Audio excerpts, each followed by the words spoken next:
안녕하세요. 10분에 책 한 권을 풀어주는 수학쌤 이학주입니다. 오늘은 북돌책이죠. 사피엔스, 유발 하라리가 지은 책에 대해서 한번 풀어드리도록 할게요. 함께 읽으면 좋은 책으로 어떤 인류 전체적인 어떤 문제에 대해서 큰 틀에서 큰 관점에서 살펴보이는 책들이죠. 저희가 읽었던 팩트 플리스 하고요. 그 다음에 총균세, 어떤 총균과 쇠로 인한 인류의 어떤 운명의 변화라는 내용을 담고 있고요. 오늘은 이제 할 내용들이 많아서 좀 빨리빨리 진행해 볼게요. 그래서 유발 하라리는 이스라엘 하이파에서 태어났고요. 2002년 영국 옥스퍼드 대학교에서 중세 전쟁사로 박사학위를 받았고 쭉 이런 어떤 양력들이 있고요. 그래서 보면은 이분이 책을 3권 썼는데 인류에 대한 3부작이죠. 사피엔스, 그다음 호모데우스, 21세기를 위한 21가지 재현이라는 책을 썼고요.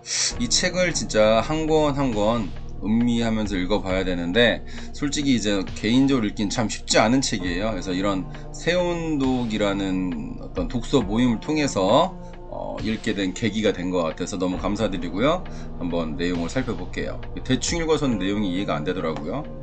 제가 이제 배경 지식이 좀 얕고 넓다 보니까 우선 그 한국의 독자들에게 쓴 내용을 보면요. 과학은 모든 기술적 문제에 모종의 기술적 해결책이 있다고 믿고 있다. 과학에서 맹신한다는 거죠. 요즘 세상이. 우리는 무모한 소비에 열중한 나머지 우리 행성의 많은 부분을 파괴하고 있다.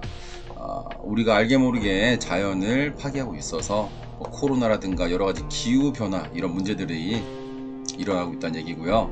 나는 이 책이 독자 스스로 우리는 누구인가, 어디서 왔는가, 어떻게 해서 이처럼 막대한 힘을 얻게 되었는가를 이해하는데 도움이 되기를 소망한다. 이 책이 성공한 이유는 진정한 필요의 답을 주기 때문이다. 현재 모든 국가가 동일하게 전 지구적인 경제적, 정치적, 문화적 힘에 의존하고 있다. 즉 우리가 직면한 주된 문제들은 글로벌하다는 얘기죠. 굉장히 한 나라에 국한된 게 아니고 연결되어 있는 거죠. 전 세계적으로. 인간은 권력을 획득하는 데는 매우 능하지만 권력을 행복으로 전환하는 데는 그리 능하지 못하다. 우리나라 예를 들면서 경제 대국이지만 행복은 오히려 후진국에 속한다고 얘기를 하고 있어요. 사람들이 기술로 무엇을 할 것인가에 따라 모든 것이 결정된다. 결국은 이 기술이라는 거는 갈수록 발전을 하는데 이 기술을 어떻게 쓸 거냐가 되게 중요한 얘기죠. 유전공학, 인공지능, 그리고 나노 기술을 이용해서 천국을 건설할 수도 있고 지옥을 만들 수도 있다. 무엇보다 현명한 선택이 절실하다는 거죠. 기술 자체가 중요한 게 아니라 이 기술을 어디에 어떻게 쓸 것인가, 이 부분을 꼭 고민을 해야 된다는 얘기 같아요. 제1부 인지혁명이고요. 별로 중요치 않은 동물, 저희 이제 호모 사피엔스에 대한 내용이에요.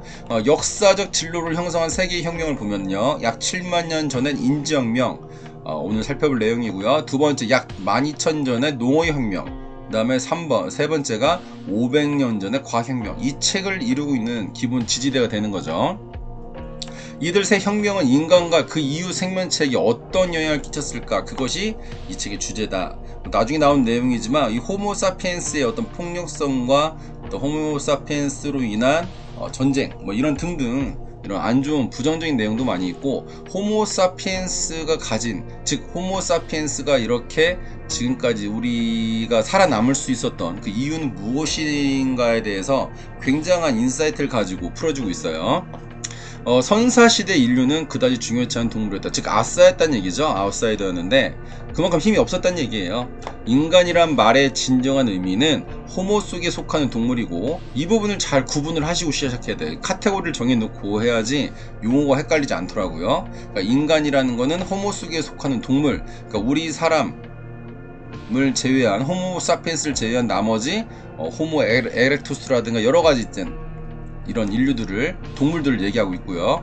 호모 속에는 사피엔스 외에도 여타의 종이 많이 존재했다. 우리는 사피엔스가 아닌 인류와 다시 한번 경쟁해야 할지도 모른다. 이것은 이제 나중에 마지막 장의 주제가 되는 부분이고요. 나는 호모 사피엔스 종의 일원들을 지칭하는 표현으로 사피엔스라는 용어를 주로 사용하고, 그러니까 호모 사피엔스, 즉 우리 조상들을 얘기하는 걸 그 사피엔스로 같이 쓴다는 얘기고요. 인류란 표현은 호모 속에 속하는 현존하는 모든 종이죠. 아까 얘기한 대로 이젠 호모로 시작하는 모든 종들, 호모 사피엔스를 제외한 이걸 전체를 다 포함한다는 얘기라고 생각하시면 될 것 같아요.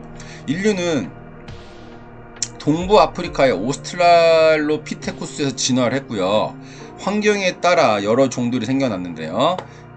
유럽과 서부 아시아 인류는 호모 네안데르탈레시스, 아시아 동쪽에는 호모 에렉투스, 인도네시아 자바섬에는 호모 솔로엔스 등이 살았죠. 더 많이 있는데 우선 이 부분만 크게 나눠봤고요. 200만 년 전부터 약 1만 년 전까지 지구에는 다양한 인간 종이 동시에 살았다는 거죠. 그런데 지금은 딱 한 종만 남아있다는 건데 그게 바로 호모 사피엔스라는 거죠. 즉 호모 사피엔스가 어떤 범죄를 저지르지 않았나라는 암시를 하고 있는 증거가 되는 거죠. 고 인류는 뇌가 커지면서 두 가지 대가를 지불했는데요. 첫째, 식량을 찾아다니는 데 많은 시간을 썼고요. 둘째, 근육이 퇴화가 됐어요. 또한 인간은 직립보행을 통해 허리가 아프고 목이 뻣뻣하게 되는 부분들을 감수해야 됐는데요. 우린 뇌가 크고 도구를 사용하는 학습 능력이 뛰어나고 복잡한 사회적 구조를 갖추게 되면 크게 유리할 거라고 생각하는데 꼭 그렇진 않다는 거죠. 왜냐하면 초반의 인류는 골수를 꺼내는데 특화되었다는 거예요.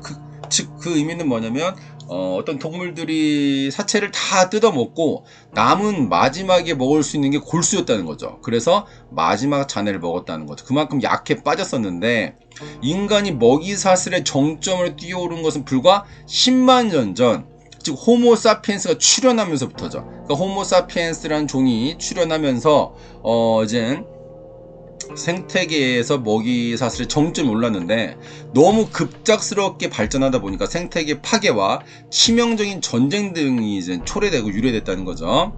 먹이사슬의 최정점을 올라서는 핵심 단계는 불이라는 거죠. 그러니까 불을 길들이는 순간부터 이 먹이사슬의 최정점이 올라갔다는 거예요. 엄청난 무기를 이 당시로 치면 엄청난 화력을 가진 무기를 갖게 된 것과 마찬가지죠.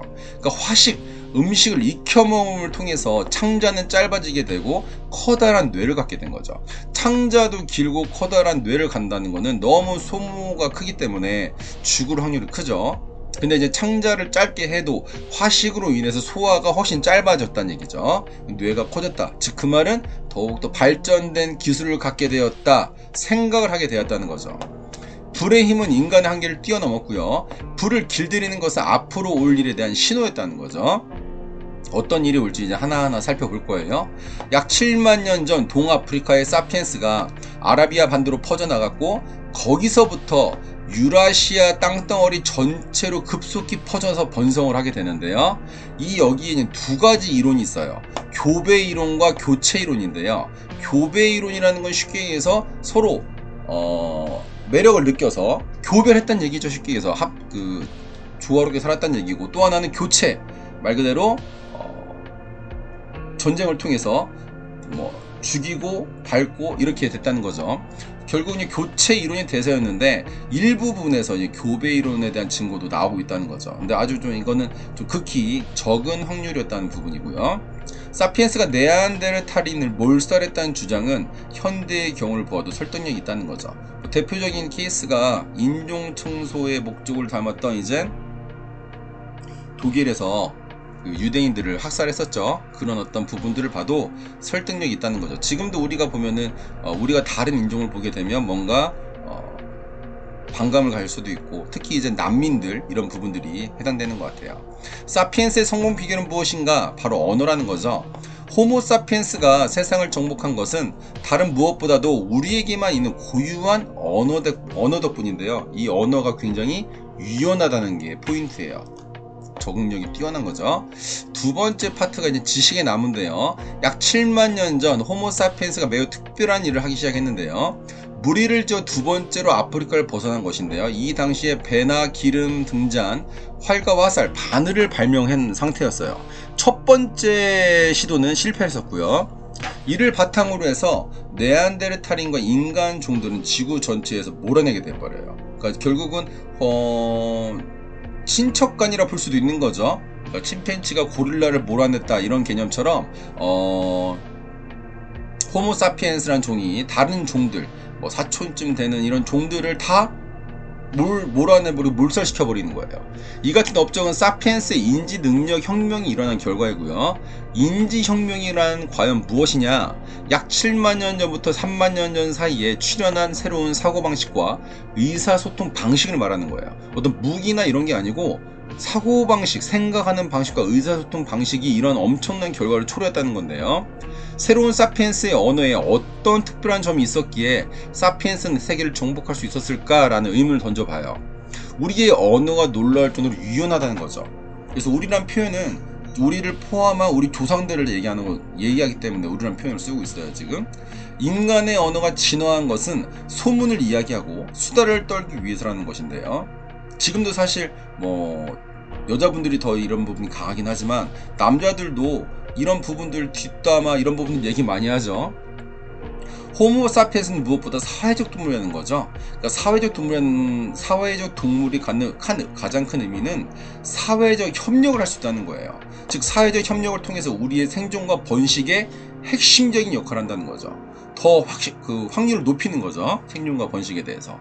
그다음 뒷담화와 수다를 통해 우리는 뭐를 쌓냐면 신뢰를 쌓는 거예요.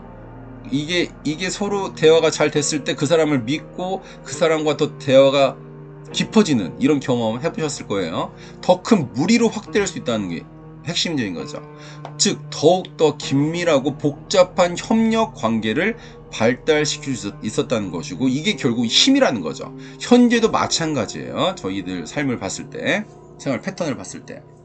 전설이나 신화, 종교는 눈에 보이지 않는 것인데 이것은 인지혁명과 함께 처음 등장한 거죠. 그러니까 눈에 보이지 않는 걸 믿고 신뢰하고 얘기할 수 있다는 것은 오직 호모 사피엔스만이 갖는 아주 특징 중에 특징이라 할 수 있는 부분인데요. 즉 허구를 말하고 믿을 수 있기 때문에 신화를 짜내고 믿고 사피엔스는 많은 숫자가 모여서 유연하게 협력하는 유례없는 능력을 가질 수 있다는 거죠. 원시 인류와 침팬지도 서로 친밀한 사회성을 형성할 수 있었는데요. 근데 한계가 뭐냐면 소규모였다는 거예요. 즉 힘이 약했다는 거죠. 인지혁명과 뒷담화 이론이 등장한 덕분에 호모 사피엔스는 더 크고 안정된 무리를 형성할 수 있었는데요. 오늘날에도 150명이라는 인계치를 넘으면 친밀한 관계를 기반으로 유지할 수가 있죠. 근데 중요한 건 이 호모 사피엔스는 어떻게 해서 과연 이 150명이라는 인계치를 넘어서 즉 수십만 명이 거주하는 도시 또 수억 명의 지배하는 제국을 건설하였고 그 비결은 과연 무엇이냐는 거죠. 그 비결이 바로 허구라는 거죠. 허구를 좀 더 설명해 드리자면요. 허구는 신화, 현대 국가, 중세 교회, 고대 도시, 원시 부족, 교회, 기업, 법인. 그러니까 우리가 눈으로 볼 수 없지만 뭔가의 약속을 통해서 신뢰를 통해서 만들어진 것들이죠. 우리나라도 이제 단군 신화가 있는데요.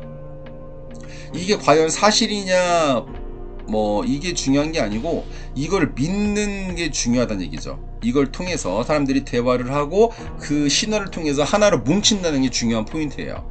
이 허구가 일단 성공하면 사피엔스는 막강한 힘을 갖게 되는 거죠. 쉽게 해서 대기업들도 처음부터 대기업은 아니었잖아요. 즉 이 허구, 즉 이 기업이 성공을 하게 되면서 결국은 이 대기업으로 성장하는 막강한 힘을 갖게 된다는 거죠. 원시 인류의 행동 패턴이 수십만 년 동안 고정되어 있던 데 비해서 사피엔스는 불과 10년, 20년만 해도 사회 구조, 인간관계 속성, 경제활동 등 수많은 행태를 바꿀 수 있었는데 이게 바로 사피엔스가 성공할 수 있었던 결정적인 핵심 요인이라는 거죠. 그러니까 우리 시대만 봐도 우리 일제시대, 6.25, 군부 정치, 민주주의 등등 벌써 이 시대의 변화가 우리나라만 해도 굉장히 많은 파도들이 있었잖아요. 이런 식으로 사피엔스의 가장 큰 포인트가 뭔가 변화를 추구한다는 게 제일 큰 포인트가 아닌가 싶어요. 그 다음에 인지혁명으로 무슨 일이 일어났나 라는 부분을 살펴봤는데요. 더 많은 정보 능력이 확장됐고요. 그러다 보니까 복잡한 행동의 계획과 수행이 가능해졌고 더 많은 정보를 전달하는 능력이 커짐으로써 큰 규모와 응집력이 강한 집단이 생겼고요. 허구에 대한 정보 전달이 커짐으로써 많은 낯선 사람들과 협력했다는 게 이 인지혁명을 통한 호모 사피엔스의 성공의 결정적인 포인트가 아니었나 싶어요. 즉 문화라는 의미를 이제 사피엔스와 연관지어서 설명을 해드리면요. 사피엔스가 발명한 가상의 실제의 엄청난 다양한, 그리고 그것이 유발하는 행동 패턴의 다양성이 바로 문화고요. 역사란 일단 등장한 문화는 끊임없이 변화하고 발전하는데 그 멈출 수 없는 변화를 우리는 역사라고 부른다는 거죠. 다음으로 인지혁명 이후 농업혁명이 일어날 때까지 수만 년 동안 사람들의 삶이 어떠했는지 살펴볼게요. 아담과 이브가 보낸 어느 날인데요. 제목이 인간의 본성과 역사와 심리를 이해하려면 수렵 채집인 조상들의 머릿속으로 들어갈 수밖에 없다는 거죠. 왜냐? 농업과 목축을 했던 시기는 우리 조상들이 수렵을 했고 채취를 했던 시기에 비하면 찰나의 순간이라는 거죠. 그렇기 때문에 우리 몸에는 본능적으로 더욱더 많이 남아있는 건 수렵과 채취했던 조상들의 어떤 본능이 더 남아있다는 거죠. 따라서 지금의 우리를 알기 위해서는 수렵 채집 세계를 깊이 파고들어야 된다라는 부분이고요. 우리 조상들은 단 음식과 기름기가 많은 음식을 먹을 기회가 당연히 없었겠죠. 수렵과 채집을 했기 때문에. 근데 그 본성이 남아있어서 우리가 지금 냉장고에 먹을 게 많이 있어도 우리가 이런 단 거와 기름기 많은 음식을 보면 개걸스럽게 먹는 이유가 바로 이런 본능이 남아있다는 거죠. 고대 수렵 채집인들 사이에 인종적, 문화적, 언어적으로도 매우 다양했는데요. 이것은 인지혁명의 주된 이유라는 거죠. 또한 서로 구성원을 교환하고 함께 사냥하며 희귀한 사치품을 매매하고 종교적 축제를 벌였다. 이런 어떤 협력이 바로 호모사피엔스의 중요한 트레이드 마커였고, 다른 인간 종들에 비해서 결정적인 힘의 우위를 누리게 하는 포인트였다는 거죠. 수렵 채집인들은 생존을 위해 동물, 식물, 물건뿐 아니라 자기 신체와 감각이라는 내부 세계에 대해서도 완벽히 터득을 했는데요. 역사상 가장 아는 것이 많고 기술이 뛰어난 사람들이었다는 거죠. 중요한 포인트는 생존을 위해서요. 살기 위해서. 이 당시는 그래서 제가 생각하기에 힘이 약하거나 어떤 지적, 육체적인 힘이 떨어지면은 죽을 수밖에 없는, 도태될 수밖에 없는 그런 사회가 아니었나 싶어요. 수렵 채집인들은 가장 이상적인 영양소를 먹었다는 거죠. 우리가 볼 때 과연 잘 먹었나 싶은데 우리가 알고 있는 조화로운 식사를 했다는 거죠. 평균 기대 수명은 굉장히 낮았는데요. 그 이유는 어린이 사망률이 사망률이 높았던 이유가 되는 거죠. 오히려 어린이 시기를 지나면 60에서 80세까지 할 수 있는 굉장히 높은 기대 수명을 가졌다는 게 포인트예요. 동물로 인한 전염병도 거의 없었다는 거죠. 물론 강아지를 키우긴 했지만 강아지로 인한 전염병은 거의 없었다는 거. 그래서 굉장히 건강했다는 거죠. 그럼에도 삶은 물론 거칠고 힘들었던 부분이 있었겠죠. 마지막 챕터인데요. 이젠 고대 수렵 채집인의 정신적, 영적인 삶에 대해서 무엇을 말할 수 있을까라고 질문을 던지고 있는데요. 이 당시에는 애니미즘, 즉 모든 장수나 동물, 식물 자연현상이 의식과 감정을 지니고 있으며 인간과 직접 소통할 수 있다는 믿음, 이는 높은 수준의 사회 정치적 코드를 발명할 능력을 갖추고 있었음을 말해주는 가장 훌륭한 증거였다는 거죠. 즉 수렵 채집 사회에서 전쟁은 또 어떤 역할을 했을까라는 의문을 던져보는데요. 특정 시기나 특정 지역의 사람들은 평화와 고요를 즐긴 반면 다른 무리들은 격렬한 폭력으로 고통을 당했을지도 모른다라고 우리가 예측을 할 수 있는 어떤 역사적 증거들이 나오긴 해요. 우리는 최초의 농촌마을이 생기기 훨씬 전에 수렵 채집인이 우리 행성의 생태계를 얼마나 철저히 바꿔놓았는지, 바꿨다는 표현보다는 철저히 짓밟아 놓은 거죠. 살펴볼 것이고요. 이 이야기를 통해서 말할 수 있는 사피엔스에 방랑하는 무리들은 동물계가 이제껏 만들어낸 것 중에서 가장 중요하고 가장 파괴적인 힘을 가지고 있었다는 거죠. 4번 제목이 대홍수인데요. 인지혁명으로 배를 건조하고 조종하는 법을 배운 사피엔스가 이젠 호주에 정착을 하게 돼요. 이게 이제 호주의 생태계를 완전히 바꿔놓는 사건이 되는데요. 최초의 인류가 호주까지 여행을 한 것은 우리가 그러니까 인류가 달 탐험을 했다든가 콜럼버스가 아메리카 대륙을 발견했던 거에 비견할 정도로 역사상 가장 중요한 사건들 중 하나라는 거죠. 그러니까 사피엔스의 호주 대형 동물들의 주 원인이 된 사건이 되기도 해요. 그러니까 사피엔스는 호주 대형 동물을 멸종을 시킨 거죠. 결국은 사냥을 통해서. 또 이젠 제일 무서웠던 게 불이죠. 즉 화전 농업을 통해서 생태계를 아예 파괴시켜 버린 거예요. 그래서 보면은 이제 농사를 지을 땅이 없기 때문에 그걸 다 불태워 버린 거죠. 그러다 보니까 그 넓은 대지가 불로 타면서 그 안에 살던 생태계 동물들과 식물들이 완전히 멸종의 가장 큰 원인을 제공해 준 거죠. 다음으로는 아메리카로 이제 이동하면서 아메리카를 통해서 이제 위에 이제 추운 지방으로 가면서 눈 신발과 새로운 무기와 보온복 등으로 무장을 하게 돼요. 그러니까 아프리카, 동부 아프리카에 살던 이 호모 사피엔스가 어떻게 이렇게 적응을 잘했는지 굉장한 이 적응력은 정말 역대급을 보고 있는 것 같아요. 메모드를 사냥하는 거죠. 우리가 알고 있는 그 엄청 큰 코끼리 모양의 동물인데, 결국은 이제 나중에 메모드도 이제 멸종하는 큰 원인에 기여를 하는 게 바로 호모 사피엔스예요. 후에 이제 미국 동부 지역, 미시시피 강유역, 멕시코 사막, 중미의 밀림까지 완전히 이제 퍼져 나가는데요. 인류의 이렇게 엄청나게 빠른 속도로 넓은 지역을 진격한 것, 퍼져 나간 이 진격전은 호모 사피엔스의 뛰어난 창의력과 적응력을 증언하고 있다는 반증이 되는 거죠. 이 호모 사피엔스는 검치고양이라든가 대형 땅나무늘보, 대형 사자, 미국 토종의 말과 낙타 등을 결국 멸종시키고요. 결국은 우리가 범인이라고 얘기를 하고 있어요. 왜냐하면 우리의 조상이 호모 사피엔스니까요. 마다가스카르의 도형 동물의 멸종도 인간이 발을 디딘 그 시점과 일치한다는 거죠. 결국 우리가 또 범인이라는 거죠. 우리 조상들이요. 산업혁명 이전부터 호모 사피엔스는 모든 생물들을 가장 많이 멸종시킨 기록을 보유하고 있다라고 결코 자랑스럽지 않은 기록을 가지고 있는 거죠. 참 이 책을 보면서 정말 넓은 관점과 어떤 깊은 해안, 굉장한 인사이트, 이런 부분들을 제 뇌에 또 자극을 주다 보니까 굉장히 읽기가 힘들었는데 읽으면서 이 책이 이런 세운독이라는 모임에서 읽지 않으면 절대 읽을 수 없는 책이고 절대 이해할 수 없는 책이구나 라는 생각을 하면서, 뭔가를 해도 이해를 제가 해야지 전달할 수 있기 때문에 제가 소화시킬 수 있을 정도만 이해했고요.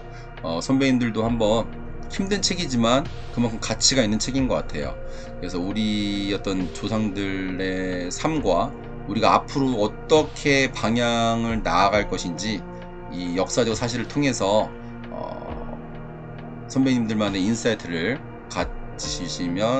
가지시는 기회가 되시면 좋으실 것 같아요. 오늘도 함께 해주셔서 감사드리고요. 이번 한 주 힘들지만 가치 있는 책을 같이 읽으면서 함께 성장하는 한 주 되면 좋을 것 같습니다. 오늘도 행복하세요. 감사합니다.